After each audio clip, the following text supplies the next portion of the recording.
নমস্কার বন্ধুরা। তো ইলিশ মাছ এমনই একটি মাছ যা স্বাদে গন্ধে অতুলনীয়। তো এই স্বাদের এবং গন্ধের জন্য না এটাকে খুব বেশি আমরা ভাজা করে খাই না এবং বিভিন্ন মশলা দিয়েও খাই না। এটা খুব হালকা মশলা দিয়ে না খুব টেস্টি করে খাই, যেহেতু এর স্বাদটা অতুলনীয় আর গন্ধটাও খুব সুন্দর। গন্ধটা বজায় রাখার জন্যই না আমরা এই মশলাগুলো সবাই ব্যবহার করি। তো এখানে পোস্ত, কাজু, সর্ষে আর কাঁচা লঙ্কা একসঙ্গে বেটে নিয়ে ইলিশ মাছগুলো প্রথমে ধুয়ে কেটে নেওয়া হয়ে গেছে। তো এর ওপরে দিয়ে এবারে নুন হলুদ দিয়ে ভালো করে এটাকে মাখিয়ে নেওয়া হচ্ছে। আজকে এটা কাঁচা ইলিশের ভাপা হবে। তো ইলিশ মাছগুলোর গায়ে ভালো করে সর্ষে পোস্ত মাখিয়ে নিয়ে এর মধ্যে দিচ্ছি একটু টক দই। টক দই দিলে না বেশ টেস্টটা বেশ ভালো হয়। তো একটু টক দই দিয়ে দিলাম, দিয়ে ভালো করে মাখিয়ে নিয়ে এবারে কিন্তু যেটা ইলিশ মাছে না দিলে একদমই ভালো লাগে না, তো সর্ষের তেল।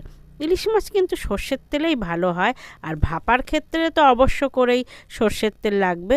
তো এখানে একটু পরিমাণ মতো সর্ষের তেল দিয়ে না এটাকে বেশ ভালো করে মাখিয়ে নেওয়া হচ্ছে। তো এখানে ইলিশ মাছগুলোর গায়ে দেখুন সর্ষের তেলটা খুব সুন্দরভাবে মাখিয়ে না এটাকে কিছু সময় ধরে রেখে দেওয়া হবে। তো ইলিশ মাছ অন্য কোনো মাছের ক্ষেত্রে আমরা যত্নটা হয়তো এতটা নেই না, তো ইলিশ মাছের ক্ষেত্রে না আমরা একটু যত্নটা বেশিই নেই। তো খুব সুন্দরভাবে এটাকে মাখিয়ে না রেখে দিলাম। এর উপরে কয়েকটা কাঁচা লঙ্কা দিয়ে কড়াইতে অল্প একটু তেল দিয়ে মাছগুলোকে ঢেলে দেওয়া হচ্ছে। তো মাছগুলোকে দিয়ে না এবারে ওই থালাটা ধুয়ে অল্প একটু জল দেবে, যেহেতু এটা কিন্তু আজকে ভাপা হবে সেই অর্থে বেশি জল দেওয়াও লাগবে না, বেশি ফোটানোও লাগবে না। তো দিয়ে এটাকে একটু ঢাকা দিয়ে ভাপিয়ে নেওয়া হবে। তো ইলিশ মাছ ভাপা কিন্তু গরম ভাতের সঙ্গে অপূর্ব লাগে। তো ইলিশ মাছটা না ভাপানো হয়ে এসছে, এটা খুব বেশি টাইম নেয় না।